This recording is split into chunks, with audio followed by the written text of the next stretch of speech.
In his annual back-to-school address, the Minister of Education, Dr. Jeffrey Hanley, on Sunday, September 1st, relayed that the Keon High School would delay the physical reopening of the institution.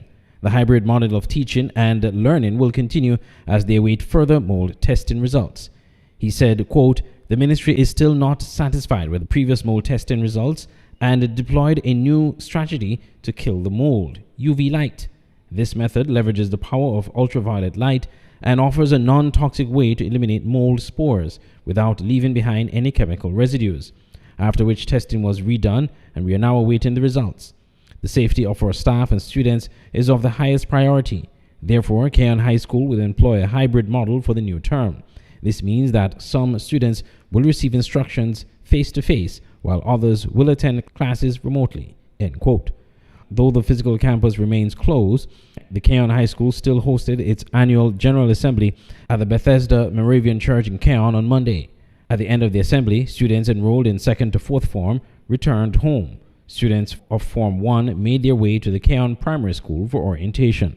To ensure no child is left behind as the school remains on remote learning, the Ministry of Education resumes the distribution of laptops for students in Form 3. The Ministry of Education in a press release thanked the stakeholders of the Keon High School for their patience and understanding as they navigate the current challenges. Andre Huey, SKN Newsline.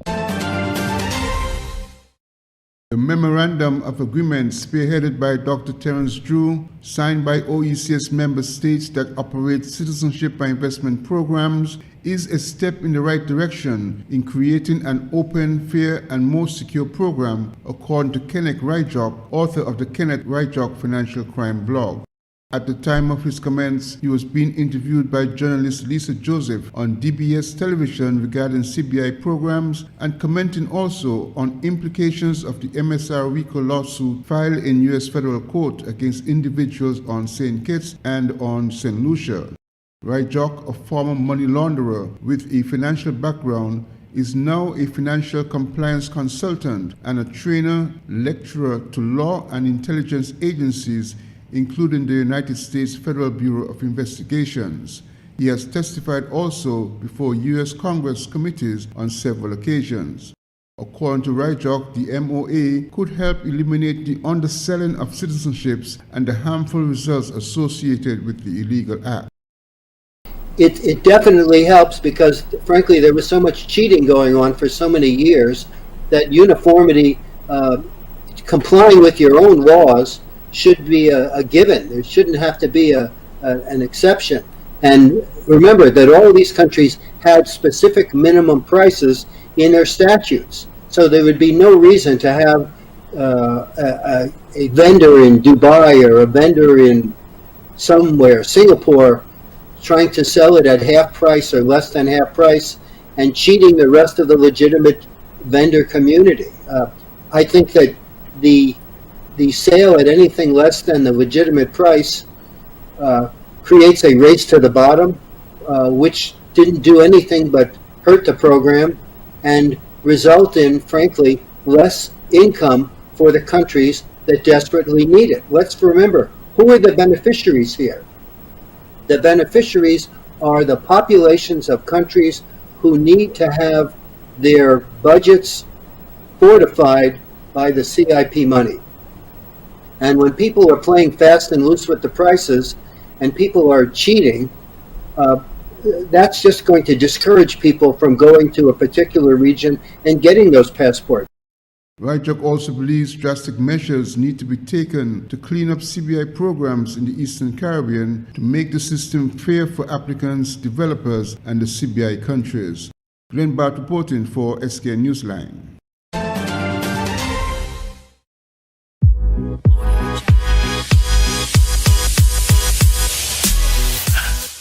In a world where there's so much noise, what are the facts? And are we ready to face them? I think it's time we had a real conversation. The world seems to be shrinking, yet human connections are always in reach. So one has to wonder, what still hides in the shadows? In North America, money talks. In the Caribbean, money whitens. Just to have a natural hair show, to be honest, that's my opinion. That's it. No one will come. Wow. take the husbands, the fathers of the children to court for child abuse, child support. And then when they get the support, they buy the braids and put it in the hair. In terms of professional career, some of the worst, I guess, prejudice and envy and jealousy has been women. I would like to submit that most of us have had sex with sex workers.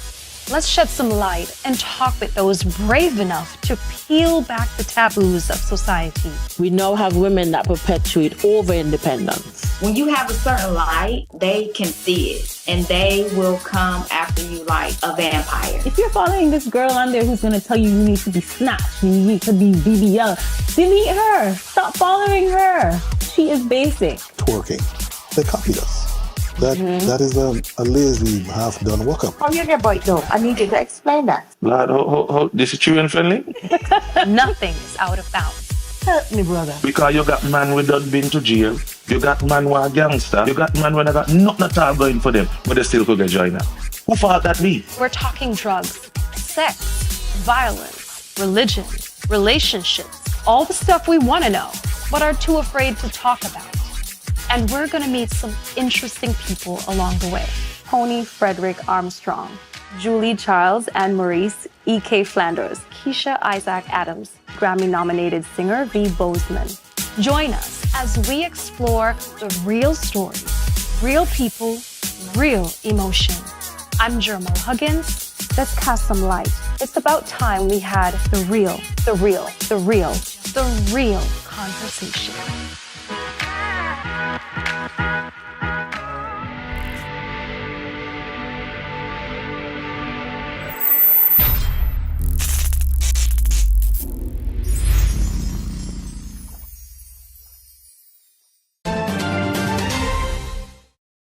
Members of the Nevis Island Administration Cabinet participated in a tree planting exercise on August 30th as part of the national activities to commemorate St. Kitts and Nevis's 41st anniversary of independence.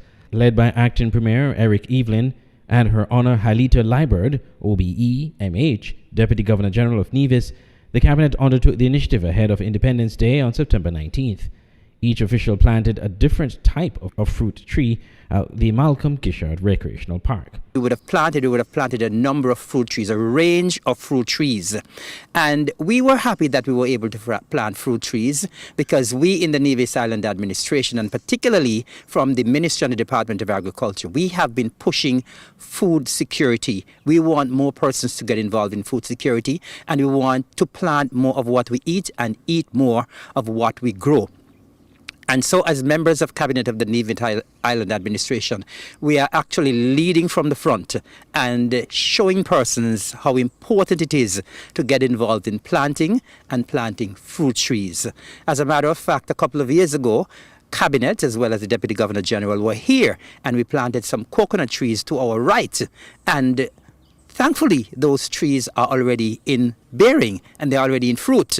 And I am sure very shortly in the next couple of years, the trees that we would have planted today will be in fruit as well. The 41st anniversary of independence is being celebrated under the theme Together, a People Proud and Strong, Independence 41. I'm Andre Huey for SKN Newsline. The St. Kitts and Nevis Patriots have spent the past few hours regrouping, strategizing and sharpening their skills, all in a big push to ensure victory in their next match coming up Wednesday night, 4th September at the Warner Park Cricket Stadium when SKN Patriots come up against the Guyana Amazon Warriors. Speaking at the press conference hosted by the Patriots 3rd September at the St. Kitts Marriott Resort, head coach Malolan Rangarajan and captain Andre Fletcher sought to assure fans and supporters that the St. Kitts and Nevis Patriots are aiming for much better performances going forward in the 2024 edition of the Republic Bank Caribbean Premier League. Coach Rangarajan indicated that much preparation has gone into all the components of preparing a team for high-end tournaments. Whenever we plan for a batter pre-game, to me it's always not a very unilateral approach. We have a data analyst with our team who gives us insights from data. Then we have coaches who with their experience give their input. We have players who may or may not have played with that player. We get inputs from there. That's where we get the psychological bit from. And then with the coaches, like I said, they give the technical inferences. So we triangulate the data we have, which is then given to the players to understand that these are specifics of how we can make the batter struggle, etc., etc. That's before the game. Once we start playing the game, cricket is, that's why they call it a game of uncertainties. You can't prescribe exactly what's going to happen, how it's going to happen. A batter might decide to have a different psyche for a particular day. It's important, as we have very experienced people on the field, to understand the psyche of the batter. And I think whatever Fletcher has done as skipper till now, and I've mentioned it to our team also, the bowling changes have been spot on. Even though we've been going for runs, the chances that have been created every time we bring in a bowler. We've almost had a chance created almost every over post the 7th. And the last game, we know what happened in the power play. So that gives me as head coach an indication that we're gauging the game properly. The positives, like I said, are in the details. So this is a positive that is in the detail. For team captain Andrew Fletcher, the time is now for every player to bring his best execution of skills in the remaining games, starting with this match coming up against the Amazon Warriors. The response that the guys had after the last game, we had a team discussion, and or should I say players-only discussion, and we came up with some interesting, ideas and ways moving forward. So it's just for us to regroup as a team. We don't want to ponder too much on the losses, the 2 losses. We had some positives, especially where the batting is concerned. And as the coach mentioned, it's evident. It's our fielding that has been, putting us under some pressure. So it's just for us to regroup. As I said to the guys, we have to look at ourselves in the mirror and take it up on our own to whatsoever it takes to get us over that line. We have to do it. We don't have a choice. We're playing for our franchise. We're playing for the people of St. Kitts and Nevis. We're playing for even the fans, supporters in the diaspora. So we are professionals. We get paid to play this sport, and we have to show them the reason why we are here and to keep and put a smile on the people's face. So at Warner Park this Wednesday night, the St. Kitts and Nevis Patriots will be looking for stronger support from the spectators, and the team will be working hard to deliver a victory. Glenn Bart reporting for SK Newsline.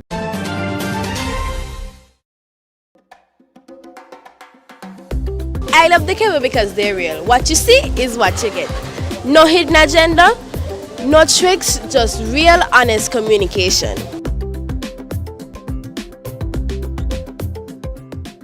At Digital Print Plus and Crafted by Design, we're thrilled to be your go-to print shop located in the heart of Bastille. From essential services like printing, copying, and laminating, to a diverse array of school supplies, arts and craft materials, and office essentials, we've got you covered. Don't fret, Digital Print Plus and Crafted by Design are here to stay and ready to be your trusted partners for all your printing and craft supply needs. Ready for a visit? Find us at the corner between Dillio and Princess Street. Just look for the vibrant pink and yellow building with white doors. We can't wait to welcome you.